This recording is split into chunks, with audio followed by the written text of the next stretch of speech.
Je passe maintenant la parole au député de Saint-Jean pour les 20 minutes suivantes. Merci, Monsieur le Président. J'aimerais maintenant questionner le ministre. On a eu l'occasion de parler aujourd'hui, effectivement, de la question des carrefours jeunesse-emploi. Au fond, donc, de faire en sorte que maintenant, tous les jeunes pourront être aidés par leur carrefour, comme c'était le cas avant et comme ça aurait dû rester, comme le ministre n'aurait pas effectivement dû faire la réforme qu'il a fait il y a maintenant 2 ans. Donc, maintenant qu'il revient sur la question sur le dossier des carrefours jeunesse-emploi, ma question est sur les organismes qui viennent en aide aux nouveaux immigrants. Parce qu'on l'a vu, le ministre a été sensibilisé à cette question-là le 6 avril dernier. Le ministre a reçu une lettre de la table de concertation des organismes au service des personnes réfugiées et immigrantes qui dénonçait, si on peut dire, l'application de cibles, donc les mêmes cibles qui ont été appliquées au Carrefour Jeunesse Emploi, donc pour cibler et prioriser, mais même pas dans ce cas-ci cibler et prioriser, c'est vraiment de s'occuper des prestataires d'aide de dernier recours et les prestataires de l'assurance-emploi et faire en sorte que toutes les autres personnes immigrantes ne puissent plus être aidées par ces organismes, ou du moins de moindre mesure. On peut mentionner un sondage récent, ça c'est dans leur communiqué daté du 22 avril. Donc, ils ont écrit au ministre le 6 avril pour le sensibiliser à cette question-là. Ils ont émis un communiqué le 22 avril, le Réseau national des organismes spécialisés dans l'intégration en emploi des nouveaux immigrants. Et dans leur communiqué, ils mentionnent un sondage récent auprès de nos membres démontre qu'ils desservent non seulement des très nouveaux arrivants, 59 % sont là depuis moins d'1 an et 45 % depuis moins de 3 mois, mais également très majoritairement des nouveaux arrivants sans chèque. En effet, 92 % de leurs participants sont des personnes sans soutien public du revenu. 6 % sont sur l'aide sociale, 2 % sur l'assurance-emploi. Donc, avec l'application ou l'instauration de ces cibles-là, mais on vise les 6 % à l'aide sociale, les 2 % à l'assurance-emploi. Il faut aider ces gens-là, effectivement. Mais il ne faut pas mettre de côté le 92 % de gens, de nouveaux immigrants, de nouveaux arrivants ici. Puis dans ce cas-ci, ils sont vraiment nouveaux. Là, et dans certains cas, ils arrivent. Ils n'ont même pas le temps de se rendre à l'aide sociale. Ils ont besoin d'aide. Ils veulent se trouver un emploi. Ils sont actuellement accompagnés par ces organismes-là qui sont sur le territoire. D'ailleurs, la table de concertation, nous les avons entendus ici lors de l'étude du projet de loi 70.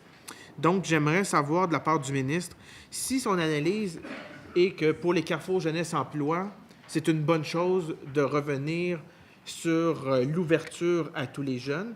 Est-ce que dans le cas des organismes qu'on parle ici, spécialisés à l'intégration en emploi des nouveaux arrivants, immigrants, est-ce que le même raisonnement va s'appliquer? Monsieur le ministre. Oui.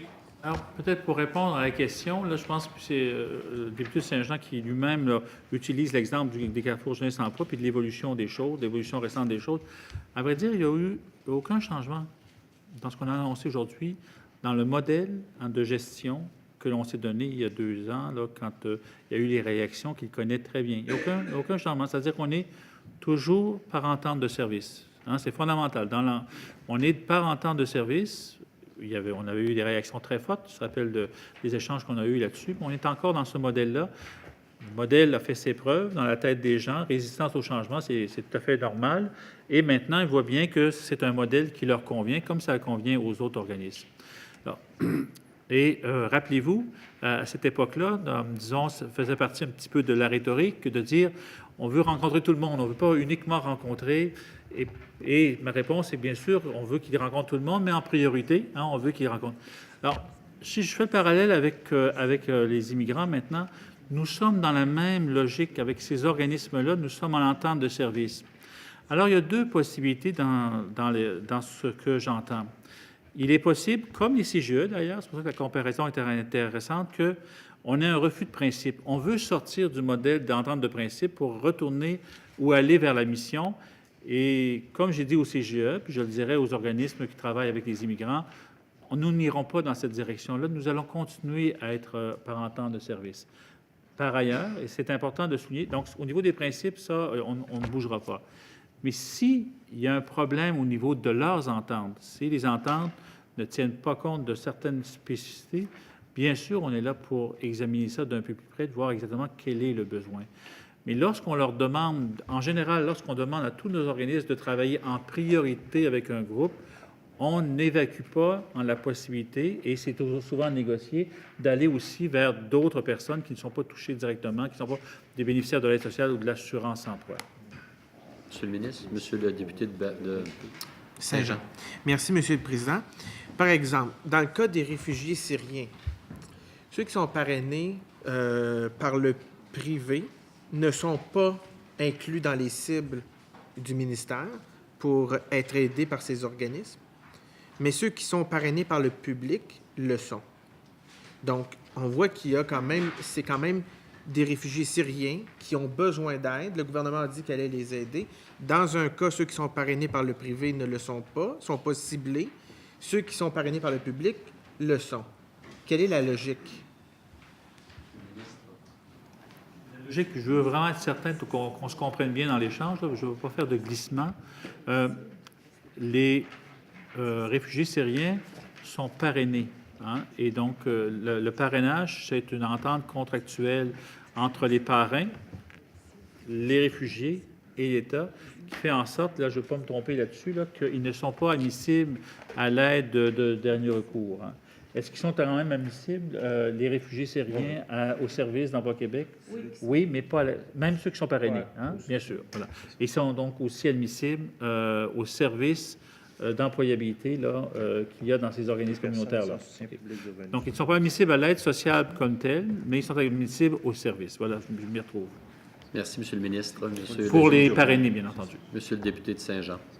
Donc, ma question, Monsieur le Président, demeure, est-ce que le ministre peut nous dire aujourd'hui que pour les organismes spécialisés dans l'intégration en emploi des nouveaux immigrants, ils vont pouvoir, oui, aider les gens qui sont à l'aide sociale, à l'assurance-emploi, donc ce qu'on appelle avec chèque, mais aussi pouvoir aider les nouveaux immigrants qui n'ont pas de chèque, donc qui ne sont pas à l'aide sociale et qui ne sont pas à l'assurance-emploi. Est-ce qu'ils vont pouvoir continuer d'aider comme ils le font actuellement, mais que ces cibles-là entreront en vigueur à partir de juillet 2016? Donc, après juillet 2016, est-ce qu'ils vont quand même pouvoir continuer à aider les nouveaux immigrants qui ne sont ni à l'assurance-emploi ni à l'aide sociale? Monsieur le ministre. Ceteris paribus, la réponse est oui. Donc, je comprends que le ministre, au fond, quelle est la différence entre maintenant et ce qu'il a demandé à ces organismes-là? Parce que ces organismes-là, en ce moment, travaillent avec Emploi Québec pour élaborer tout ça. Donc, en ce moment, ces organismes-là se font dire, vous allez aider les gens à l'aide sociale, à l'assurance-emploi. Donc, 6 à l'aide sociale, 2 à l'assurance-emploi, 92 est coté. Donc, est-ce que pour eux, ça a un impact sur leur financement? Je comprends le ministre, la mission, entente, tout ça. Ça, on a assez bien compris ça. Ça fait 2 ans qu'on en parle. C'est pas de ça que je veux parler, mais c'est de la question de l'aide. Que ce soit par entente ou par mission, en bout de ligne, si la personne est aidée, c'est une chose. Si elle ne l'est pas, c'en est une autre. Donc, le ministre nous dit, tous les gens, donc le 100 des nouveaux immigrants, va pouvoir être aidé par ces organismes-là, comme c'est le cas actuellement. Monsieur le ministre. Oui. Donc, quand on travaille par cible, encore une fois, on va maintenir ce travail par cible. Il y a une discussion, il y a des échanges avec les organismes et il y a une négociation. On peut comprendre là, qu'il y a une négociation et c'est tout à fait normal. Puis on peut être satisfait ou pas là, d'une négociation parfois. Ce qui est important pour répondre plus précisément à ces cas-là, c'est que les cibles vont tenir compte du fait que peu d'immigrants sont admissibles à l'aide de dernier recours, surtout les Syriens qui sont parrainés. Donc, on va tenir compte de ça dans leur financement. Donc, ils ne seront pas, handicapés là, pour cette raison-là. De la même façon, les cibles peuvent tenir compte de l'historique de participation. Hein. Si, par exemple, vous êtes un organisme qui a un historique assez lourd, avec des personnes qui sont sans chèque, qui ne sont pas bénéficiaires ni de l'aide sociale ni de l'assurance emploi, nous sommes en mesure de tenir compte de ça. Ça ne veut pas dire que nous n'allons pas prioriser, mais on peut tenir compte de ça dans leur financement. Alors, bien sûr, ensuite, c'est une négociation qui se fait là, un cycle de 3 ans, si je me souviens bien, pour les cibles, non, sur le base annuel? D'accord. Il y a des 100 chèques, là, Ben oui. 149 000. Monsieur le ministre. J'ai terminé. Oui, voilà. Monsieur le député de Saint-Jean. Merci. Donc, Monsieur le Président, je peux rappeler, dans le cas qui nous occupe, dans le cas des Carrefour Jeunesse Emploi, uniquement les Carrefour Jeunesse Emploi du collectif autonome ont fait le décompte. 14 000 jeunes n'ont pas pu avoir d'aide dans la dernière année. Ça, c'est uniquement pour les Carrefour Jeunesse Emploi du collectif. Il y en a aussi du réseau que je pourrais vous mentionner parce que j'en ai visité quelques-uns. Ils m'ont remis leur liste de nombre de jeunes par mois. Je l'ai dit, je l'ai répété au projet de loi 70. On a ici la carte qui a été produite par le réseau des Carrefour Jeunesse Emploi, donc réseau que le ministre connaît. Donc, la carte des exclusions des services imposés au Carrefour Jeunesse Emploi par Emploi Québec. On voit qu'il y a la Gaspésie de la Madeleine, Laval et l'Outaouais où il n'y a aucune exclusion. Donc, tous les jeunes peuvent être aidés dans ces régions-là. Mais dans les autres cas, dans les autres régions, il y a un certain nombre d'exclusions. Dans le cas du Bas-Saint-Laurent, bien, les jeunes de 16-17 ans ne peuvent pas être aidés. Les travailleurs ne peuvent pas être aidés et les étudiants ne peuvent pas être aidés. En Montérégie, ce n'est que les jeunes hors territoire qui ne peuvent pas aider. Donc, ça change d'une région à l'autre. Nous avons cette carte-là. Donc, ma question, c'est, il y a des jeunes qui ont été exclus, qui n'ont pas pu être aidés par leur Carrefour Jeunesse Emploi. Aujourd'hui, le ministre, même s'il dit qu'il n'y a rien qui a changé, dans le cas de ce qu'il est annoncé, à tout de moins, si je me fie aux propos qui ont été tenus lors de la conférence de presse, oui, on demande de prioriser les jeunes à l'aide sociale et à l'assurance emploi, mais on ouvre davantage l'aide à tous les autres jeunes, comme c'était à l'époque le cas dans le cas des Carrefour Jeunesse Emploi. Et ça, Monsieur le Président, c'est sans parler de toute la question du recrutement direct, etc., que je pourrais embarquer dans cette question-là. Un autre document produit par le réseau des Carrefour Jeunesse Emploi qui nous démontre avant et après, dans l'accompagnement qui est fait par un jeune. Avant, un jeune arrivait au Carrefour Jeunesse Emploi, on lui ouvrait automatiquement un dossier d'évaluation des besoins, accès aux services, accompagnement personnalisé, prise de rendez-vous si besoin, durée totale, 1 journée. Actuellement, mais là je comprends que dans l'entente, le recrutement direct là, est ouvert, puis tout ça, c'est une bonne chose. Mais là, il devait passer par le centre local d'emploi. Et là, le jeune ne pouvait pas aller au Carrefour directement. Il était référé, etc., etc. Ce qui, avec tout ce brouhaha-là, puis là, j'ai parlé là, avec le code barre, puis son numéro, puis son NIP, puis tout. Durée totale, 2 à 4 semaines pour être aidé. Donc, je comprends que c'est une bonne chose. On va revenir à une journée pour aider ce jeune-là.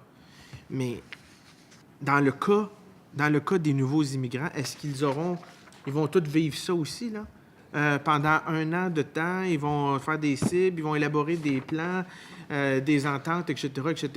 Puis finalement, s'apercevoir que tous les nouveaux immigrants doivent être aidés. Ministre.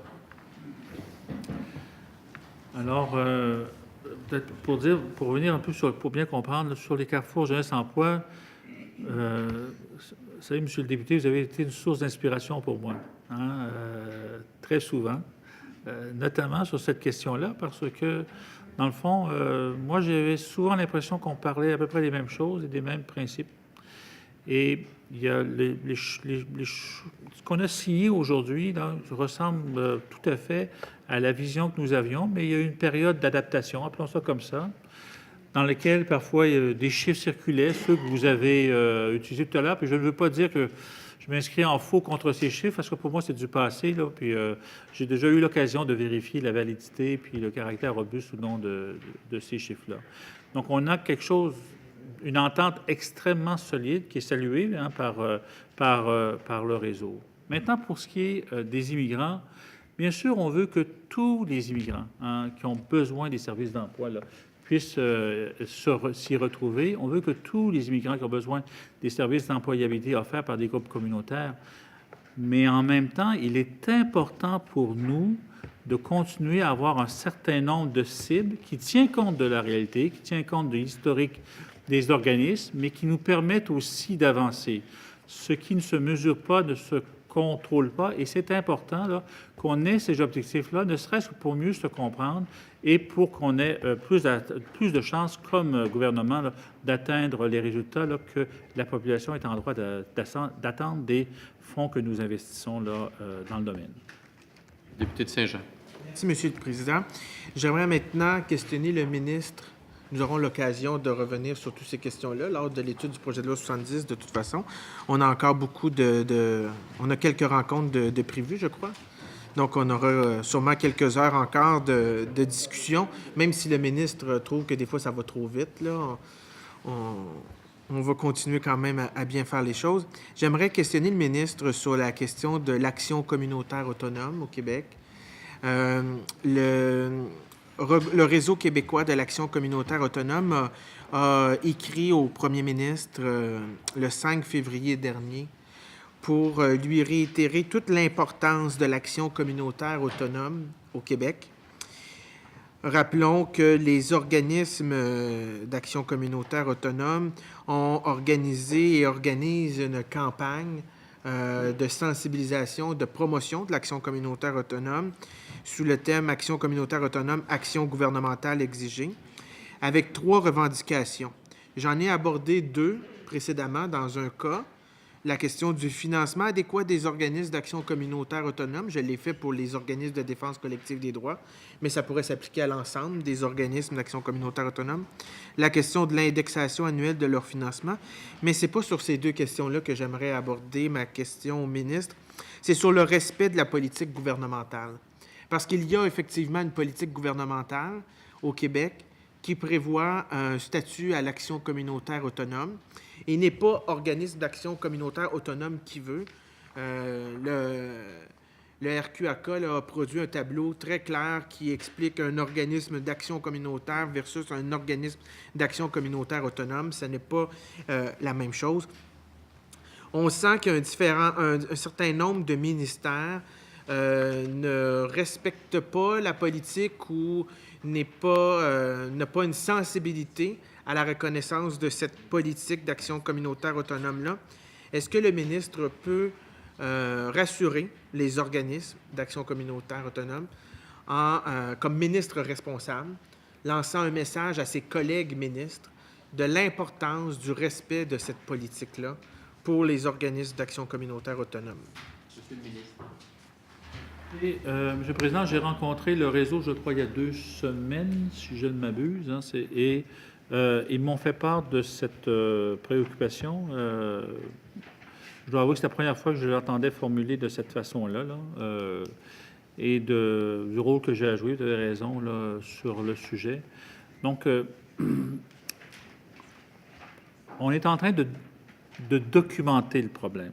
Parce que je veux quand même valider un certain nombre de choses et mieux comprendre aussi pourquoi il y a eu cet éloignement-là, parce que ce qu'on nous a dit, c'est que la politique elle-même n'est pas connue et méconnue, donc c'est une ignorance, même pas une ignorance crasse, là, c'est simplement là, que les gens ont affaire à d'autres choses. Et on a essayé d'évaluer la perte qu'il y avait pour eux, et c'est clair quand on regarde les modèles de financement des ministères, qu'on s'éloigne des principes de la politique. Est-ce qu'il faut changer la politique pour ça? Je pense que les autres, ils aiment bien la politique comme elle est rédigée aujourd'hui. Je n'ai pas eu le temps de me faire une idée forte du point de vue des principes là, sur ça, mais on va commencer par valider les pratiques qu'il y a dans les ministères à ce sujet. 30 secondes, Monsieur le député, c'est très rapide. Merci, Monsieur le Président. Donc, je remercie l'ouverture du ministre sur cette question-là. Je souhaite avoir d'autres échanges avec lui sur cette question. Puis je remercie tous les gens de son équipe, tant du cabinet que du ministère, pour la préparation de ces documents qui sont très utiles pour nous, et ainsi que tous mes collègues, ainsi que vous, Monsieur le Président, et l'équipe de la Commission. Merci, Monsieur le député de Saint-Jean. Alors, nous allons passer au dernier bloc, qui est un bloc de 15 minutes, mais je me réserve 2 minutes pour faire voter les crédits, donc 13 minutes. Monsieur le député d'Argenteuil, je crois. Bien, Monsieur le Président, si Monsieur le ministre avait pas mal fini de répondre à ma question, mais je sais qu'il pourrait nous en parler pendant des heures, là, mais je ne sais pas si vous aviez des choses à rajouter. Rappelez-nous votre question, Monsieur le député d'Argenteuil. Sur sa vision sur Service Québec. Merci.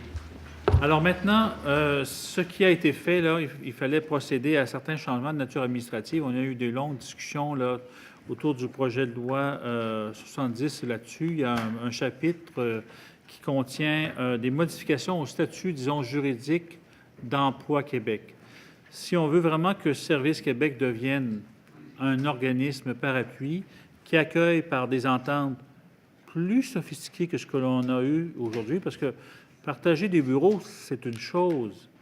Partager des effectifs, c'est autre chose.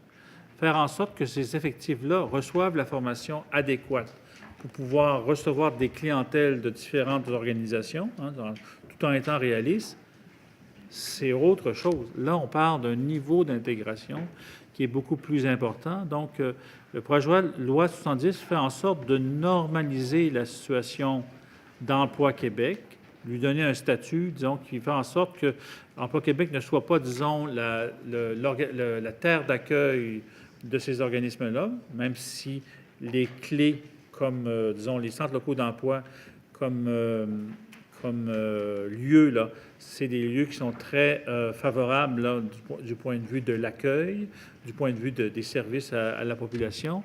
Mais Emploi Québec, son statut ne peut pas être le même. Il faut que Emploi Québec ne soit pas au-dessus des Services Québec, mais plutôt en dessous. Il doit être une autre organisation qui fait affaire avec Services Québec. Donc, ça semble purement administratif, mais c'est important pour favoriser la collaboration des ministères, pour faire en sorte qu'il y ait des ententes pour que des services soient disponibles, notamment dans les régions. Une fois cela fait, il s'agira de voir de quelle façon nous allons faire le déploiement. À mon avis, il n'y aura pas de grand soir hein, où on redéploie complètement et d'un seul coup là, les services à la population en région, mais il y a des lieux de pensée qui pourraient y avoir des endroits plus spécifiques où on fait des expérimentations d'intégration et ensuite qu'on procède de façon méthodique, un peu comme Service Canada a été fait, hein, parce que Service Canada, finalement, là, on l'oublie, mais ça a été fait là, suite à l'amalgame d'un certain nombre de services. Je pense que pour le Québec, c'est pas mal plus complexe, parce qu'on est beaucoup plus présent, on offre plus de services à la population, donc l'intégration sera plus complexe, mais la vision est là. Une fois qu'on a le service à la clientèle d'assurer, il faut maintenir la force de frappe du point de vue des services sous forme numérique, parce que essentiellement, c'est ce que la population nous demande. Lorsqu'on fait des sondages, comment voulez-vous être servi? Comment voulez-vous résoudre votre problème? Voulez-vous vous déplacer dans un bureau où vous aimeriez mieux parler à quelqu'un au téléphone ou encore pouvoir faire votre enregistrement vous-même sur le web? Je peux vous dire que les réponses sont très, très claires. Hein. Le service au comptoir est encore prisé, mais quand c'est possible, on préfère régler nos problèmes à distance pour des raisons très évidentes. Donc, en même temps qu'il y a cet enjeu du service au comptoir, on doit continuer à développer des interconnexions entre les ministères et organismes pour faciliter, qui sait, les enregistrements des entreprises. Il y a des choses très intéressantes qui sont en train de se faire à ce niveau-là ou d'autres types d'enregistrements là, qui peuvent se faire là, pour éviter que le citoyen soit toujours en train de répéter son histoire. Hein, le problème, c'est que il s'inscrit dans un ministère, il donne des informations pour obtenir tel type de service, c'est long, etc. Et il va voir un autre organisme, tiens, il recommence tout, il faut qu'il modifie son adresse, etc. Donc, il est obligé toujours de répéter son histoire à différents organismes. Bien sûr, il y a un effort à faire de consolidation, et ça, c'est la vision qui est derrière. On est en train de réfléchir aux étapes qu'on va franchir dans les prochains mois, prochaines années pour y arriver. Merci, Monsieur le ministre.